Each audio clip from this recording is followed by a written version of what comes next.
Hi friends, అందరూ బాగుండాలి, అందులో నేను ఉండాలి. ఏంటండి మళ్ళీ వచ్చేసింది అనుకుంటున్నారా? ఎగ్ బిర్యానీ అండి. చూడంగానే కలర్ఫుల్గా అనిపిస్తుందండి మాకు. అందుకని మీకు షేర్ చేసుకోవడానికి నేను ఈ వీడియో తీశాను.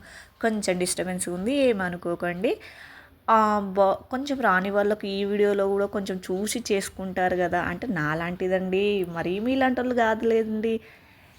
చూడండి, బౌల్ పెట్టుకొని ఆనియన్స్ వేపుకొని సైడ్కి పెట్టుకుంటుందండి మా చెల్లి. అందులో టమాటాలు సపరేట్గా, మళ్ళీ వెల్లిపాయలు సపరేట్గా తీసి పక్కన పెట్టుకున్నదండి.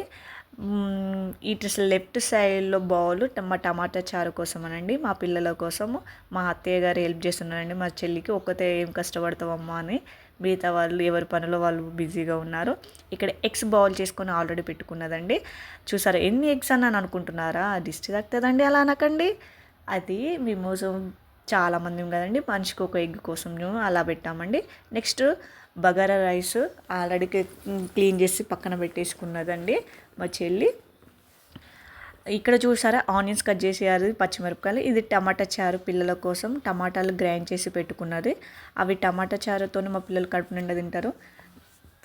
పిల్లలు అంతే కదండి, తొందరగా తినేది చూడాలి కదా మనం. ఇక్కడ మన ఎగ్స్ బాయిల్లో చేస్తున్నది, కొంచెం బాయిల్ చేస్తున్నది కొంచెం, అంటే మన బ్రౌన్ కలర్ వచ్చేటట్టు. చూసారా టమాటా చారు ఆల్రెడీ అయిపోయిందండి. చూసారా, అంతేనండి. పెద్దవాళ్ళతో పెట్టుకుంటే మీరు చేసుడు ఏమో కానీ మేము చేసుకుంటాలే అని మా అత్తయ్య ఆల్రెడీ టమాటా చారు చేసుకొని పోయింది మా పిల్లల కోసం. అంతేనండి. ఈ కాలంలో ఉన్న పిల్లలకంటే, ఈ కాలంలో ఉన్న వాళ్ళకంటే వెనకటి వాళ్ళు తొందరగా స్పీడప్ చేస్తారు. నెక్స్ట్ ఎగ్ ఎలా చేస్తున్నారో చూడండి. ఆనియన్స్ అండ్ మనం ఇచ్చేసి ఆయిల్లో బాయిల్ చేస్తున్నదండి. ఈ ఇక్కడ ఉన్న టమాటాలు అండ్ ఎల్లిపాయలు అవన్నీ గ్రైండ్ చేసి పెట్టుకుందండి కర్రీ కోసం. అందులో ఇంకొక ఇది బగారా కోసం అనండి. బగారాలో మీకు తెలుసు కదండి ఎలా ప్రిపేర్ చేస్తారో. ఇదివరకు ఉన్న వీడియోలో పెట్టానండి, ఆ టైప్లోనే ఇది కూడా కొంచెం పెట్టుకున్నది. కొంచెం ఒక 70% 80% ఉడికించేదాకా చూసుకొని ఈ కర్రీని ప్రిపేర్ చేసుకుందాం. మంచిగా రెడీగా ఉన్నది. ఇక్కడ చెప్పాను కదండి, పట్టించిన టమాటాలు అవన్నీ మిక్సీ పట్టినవి అన్నీ వేసి ఇందులో ఎగ్స్ వేసింది, కొన్ని ఆనియన్స్ వేసింది, ఒకసారి కలియబెట్టుకుంటుంది. అదేనండి చెప్పాను కదా, ఒక్కతే వీడియోకు ప్రాబ్లం అయింది, తను వంటకు ప్రాబ్లం అయింది. ఇక్కడ చూసారా రైస్ కూడా వేసుకున్నది. కొంచెం ఒక 80% కోసం, ఉడికించడానికి 80% కోసం చూసుకుంటుంది.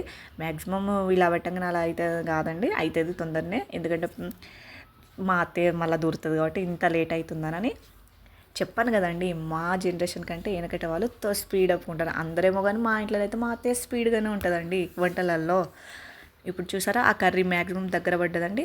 దాంట్లో లాస్ట్ మూమెంట్లో ఆనియన్స్ కొత్తిమీర వేసుకొని ఒకసారి పెట్టుకున్నదండి. చూసారా ఎంత కలర్ఫుల్గా ఉన్నదో. అబ్బబ్బబ్బ, నాకే నూరు ఊరుతుందండి. మరి మీకు ఎలా అనిపించిందో నాకు కామెంట్ బాక్స్లో కామెంట్ చేయండి. మీరు ఏ ప్రాసెస్లో కూడా చేసుకుంటారో నాకు అది కూడా కామెంట్ చేయండి. 90% ఆల్రెడీ రైస్ అయిందండి. ఒక లేయర్ తీసుకొని ఇంకో వేరే సపరేట్గా బౌల్లో వేసుకుంటుందండి. దీన్ని ఒక లేయర్, ఇది ఒక లేయర్ మన ఉడికించిన ఎగ్స్ ప్రిపేర్ చేసుకున్న కర్రీ, అది ఒక లేయర్ వేసుకొని మళ్ళీ రైస్ వేసుకొని దాని మీద ఆనియన్స్, కొత్తిమీర డెకరేషన్ కోసం అని అంటుకుంటారా. చూడండి ఎంత కలర్ఫుల్గా ఉందో. నేను మాటల్లో చెప్పలేకపోతున్నానండి. మీకు పెట్టాను కదా, చూస్తున్నారు కదా. అబ్బబ్బబ్బబ్బో, నోరు ఊరుతుందా? చూడండి, ఈరోజు బుధవారం గురువారాలని చూడకుండా తినేసేయండి, నో ప్రాబ్లం. మీరు కూడా ఈ ఇంట్లో రెడీగా చేసుకోండి. ఓకేనా ఫ్రెండ్స్? మీకు ఈ వీడియో ఎలా అనిపించిందో కూడా చెప్పండి. కొంచెం వీడియో అటు ఇటు అన్నందుకు సారీ అండి. మళ్ళీ ఇంకోసారి ఇలాంటి డిస్టర్బెన్స్ రాకుండా చూస్తున్నాను. లాస్ట్ మినిట్లో దమ్ చేస్తున్నదండి, ఒక 10 minutes లాగా.